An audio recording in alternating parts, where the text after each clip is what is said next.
Hello engineers, welcome back. In this video, we're going to start a new topic which is called backtracking. I hope you're ready. Let's get started. So in this video, we'll see what is backtracking and we'll try to understand the backtracking framework, which can be very helpful in identifying backtracking questions and solving the problems. And then we'll try to understand this framework with a code example, and then we'll discuss the time complexity. Okay, so let's get started. So what is backtracking? So backtracking is just another technique for solving a different type of question. So just like our recursion and hashing and greedy method, this is another programming technique. So when do we use this? We use this when we want to do exploration on the solutions. So this is used for exploring solutions or exploring paths, you can say. In the case of dynamic programming, we were going down different paths and we were trying to find the best path for the minimum coins or a maximum profit or something like that. But here we want to go through every path and see if there is a solution. And if there is a solution, we want to know all such solutions, right? We want to capture all feasible solutions. And to do this, we have to go down one path, come back, go down another path, come back, go down another path. So this concept of going back and forth is called backtracking, right? So if there is a small maze like this, so let's say there is a maze like this, and I want to know if it is possible to solve this maze or if it is not possible. If it is possible, I want to know which path I need to use to solve this maze, right? So I can go this path and get stuck, and I will come back and try a different path and get stuck, and I will come back and try a different path and get stuck, and finally I can go down the right path and find a solution, right? This concept of going down one path and exploring it and coming back, going down different path, exploring it and coming back, is the concept of backtracking. It can be used to solve different types of questions which involves multiple possible solutions, and we want to know all these possible solutions. Okay, so how do we do this? So let's understand the backtracking framework so that it will be very clear while we are coding. So backtracking framework involves these things. Backtracking is solved using recursion for sure, because we are going down multiple paths. Whenever there is a choice involved, we try to use recursion. And how is backtracking different from recursion? Backtracking uses recursion, but with the concept of undo and redo. You can remember this. If you can remember this, it will be very clear and easy to solve backtracking questions. So you try to design the recursive pattern, you try to create the recursion tree, and then you undo just the last move and repeat the process. So we can think of it like recursion with undo last move and redo with remaining moves. Undo last move, redo with remaining moves. That's what we did here, right? We went down one path, we hit a dead end, we undo the last move and go down the new path, right? That's what we did. So that is how backtracking works. Okay, so let's try to understand this backtracking framework using a code example. For this, we're going to use a lead code question where we are trying to get all the subsets. So let's do that. So this is the question. Given an integer array nums of unique elements, return all possible subsets. Whenever we see things like all possible subsets, all possible solutions, we can use the concept of backtracking. Right? The solution set must not contain duplicate subsets. Return the solution in any order. Right? So what is a subset? As you can see here, if the nums is 1, 2, 3, the array, and we have the output which has an empty array with one element, 1, 2, and 3, array with two elements, 1, 2, 1, 3, and 2, 3, an array with 3 elements, 1, 2, 3. So the order is retained 1, 2, 1, 3, 2, 3, 1, 2, 3, but we are trying to get all the subsets. So it's like going down a path, building a subset, coming back, building another set, coming back, building a new set until we reach all elements, until we explore all the elements, right? So let's see how we can solve this. So if this is our input, 1, 2, 3. So we start off with an empty set, right? So we are here, we are at the start of the maze, and we try to go down one path and then explore, right? So for this, we'll use the concept of recursion. So for any recursion problem, we will need three things, right? We know the recursion framework by now. We need a base case, we need a recursive case, and then we need the operation, right? So let's see.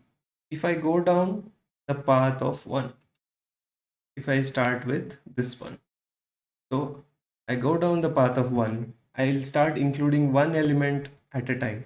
So if I'm here, let's say this is my index 0, and I will include one element and move forward. Include the next element 1 comma 2 at index 2, and then move forward. Include one more element and move forward. So at every step, when I'm at 0, I'm including the first element and moving forward. When I say moving forward, I'm calling the recursion again. And from here, I will include the next element and move forward. I will include the next element and move forward. And this is my base case. We have to stop recursion somewhere, right? So this is my base case. At the base case, what is my condition? My condition is this index. So if the index where I'm tracking the recursion equal to the size of nums. So from here we return. Okay. So this is basic recursion, right? If I go down one path, I keep going until I reach the base case, and then I will start returning. And if I just return, it will simply return like this: return, return, return, and return. So this is how basic recursion works. But we want to explore other paths as well. So what do? We do this thing: undo the last move, redo with remaining ones. Okay, that's what we do. So what was the last move we did? Last move was including the number 3, right? So we undo that. How do we undo that? We simply remove it from the set. We undo it and then we redo. So we removed 3 and started exploring this path. Okay. And once I do that, I have again reached the index 3, which is my base case. So I will start returning from here. So let me draw a return using a different color. So from here we have reached the base case. So I have returned here. From here we have reached the base case. So again, now I will return here. Okay. Because this exploration is completed. From here, again, I need to repeat the process. How do I do that? I undo and redo. So what is it currently? It is 1, 2, right? What is the last move in 1, 2? 2. I will undo that move. I will undo it and explore again. So I'm remaining with 1. So from here I can check again. What are the remaining elements? After 1, we can start exploring 3 now, right?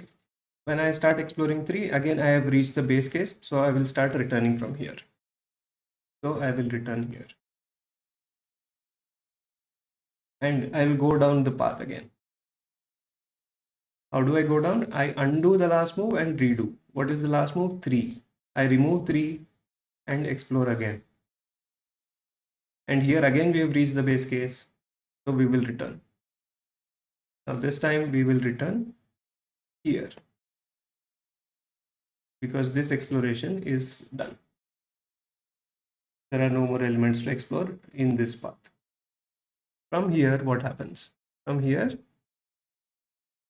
again, I have to undo and redo. So 1 was here. I need to remove that 1. I removed that one and started exploring. From here, what can I do? I can start exploring a new path. The new path is 2. I will start including 2. Do I still have anything remaining? Yes, I will have 3. So I will include 2 comma 3 in my set. So here I have reached the base case, so I will return.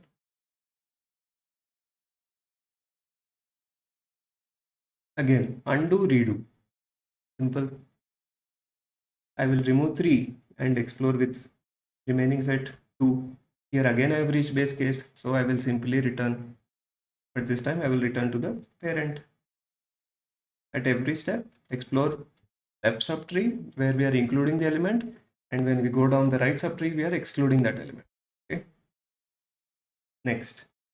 So now we are at 2. We need to remove this and explore again. So let's remove this. We have removed 2, so which will become an empty set.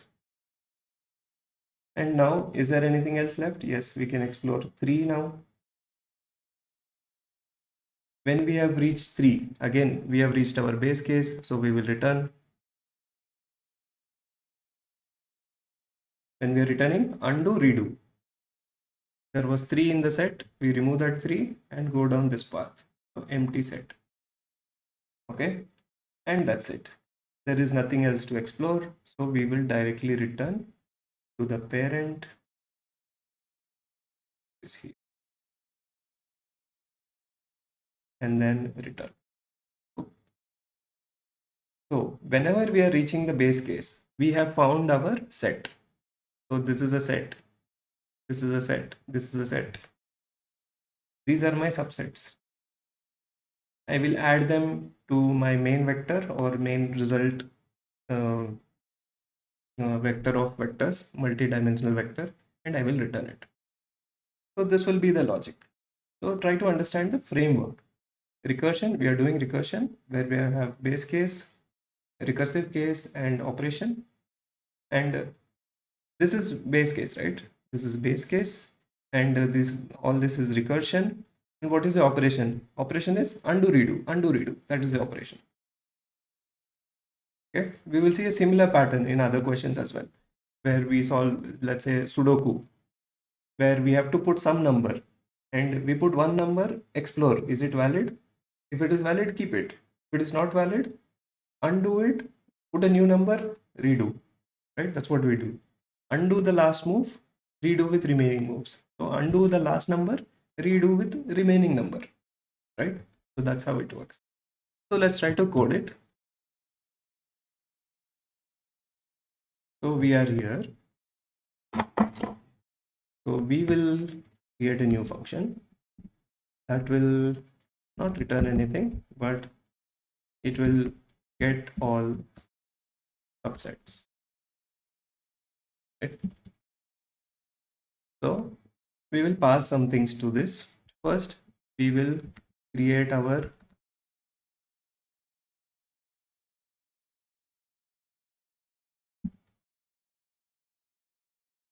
answer, or we can call it result. This is where we will hold all the subsets. There is one more vector we will need, which will hold our current subset. Okay, which will keep track of the current subset until we reach the base case. Once we reach the base case, we will add it to the result. Right. So we also need to give it a start point, right?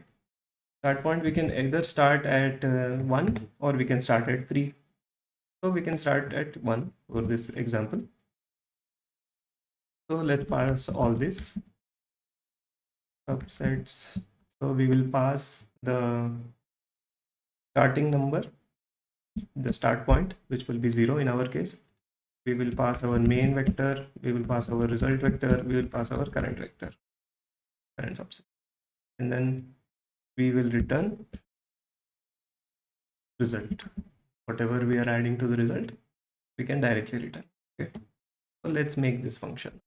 So what are we taking? First, we are taking the index. Next, we are taking the vector of int by address, and that is the main input vector. Next, we will need to keep track of the result vector by address. Next, we will keep track of the current vector, everything by address. Okay. Now let's do the base case. What did we say the base case was? If we have reached the end, we have explored all elements, right? So if index equal to nums dot size means we have explored all elements. We can add the this set to our result. So current dot pushback will become, sorry, not current, we need to add it to result. Result dot pushback current subset. So that is a base case. So what is the recursive case? Recursive case is this. At every step, we are including one element and calling recursion. We are including one element and calling recursion. We are including the next element and calling recursion. So that's what we'll do here. We are saying current dot pushback nums of index, whatever is the current element, we will add it and we will call recursion again, but with the next index, x plus 1.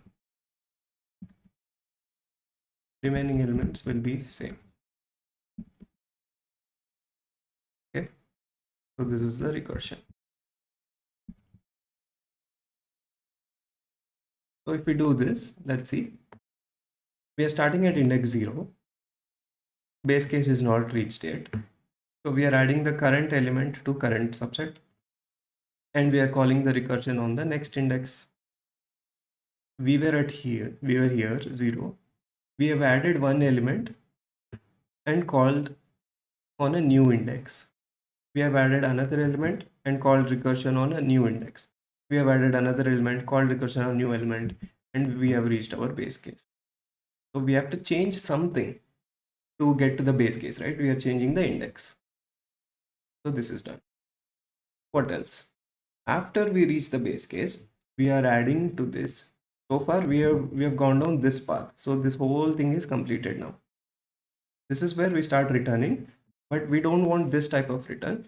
We want undo redo. So how do we undo? We simply say current dot pop back. So this is undo, and then redo is just this copy paste. We are redoing with a new index. That's it. That's all we need to do. This is undo and redo with remaining moves. Undo last move and redo with remaining moves.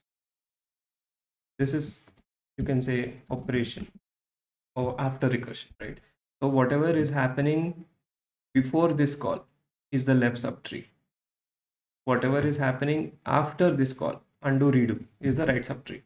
So left subtree, we are including elements. In the right subtree, we are popping and redoing. Left subtree, we are adding an element. Right subtree, we are removing the element. Right? So that's how it works. So let's run and see.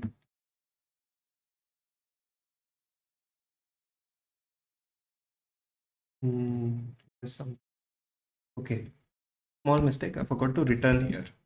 When we reach the base case, we need to return, right? So I didn't put the return statement. Let's run again. And it is.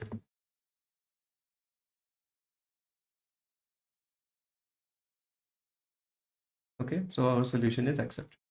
So this is backtracking. This undo and redo is backtracking. Okay, so I hope you got the concept. So we have discussed what is backtracking, what is a backtracking framework. We have also seen a code example. Now let's discuss time complexity. So the time complexity is like this.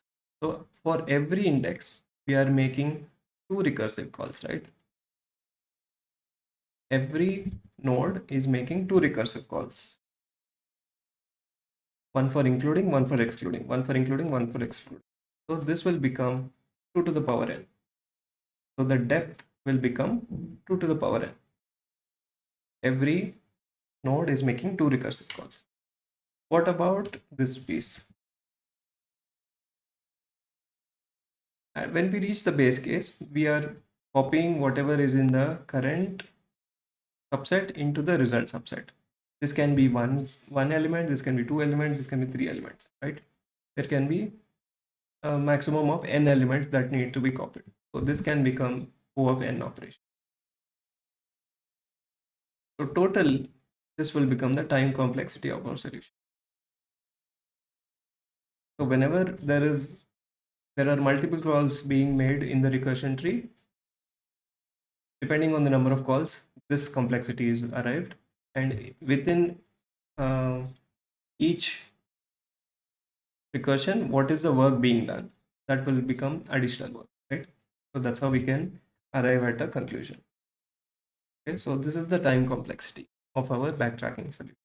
Okay, so I think this is a good introduction to backtracking. If you still have any questions, you can definitely ask me. Please don't hesitate to comment and ask questions. And thank you so much for watching, guys. Please don't forget to like the video, bookmark the playlist, and subscribe to the channel if you haven't already, so that you don't miss out on a future video. There is a lot more stuff yet to come. Thank you so much for watching. I will see you in the next one. Cheers.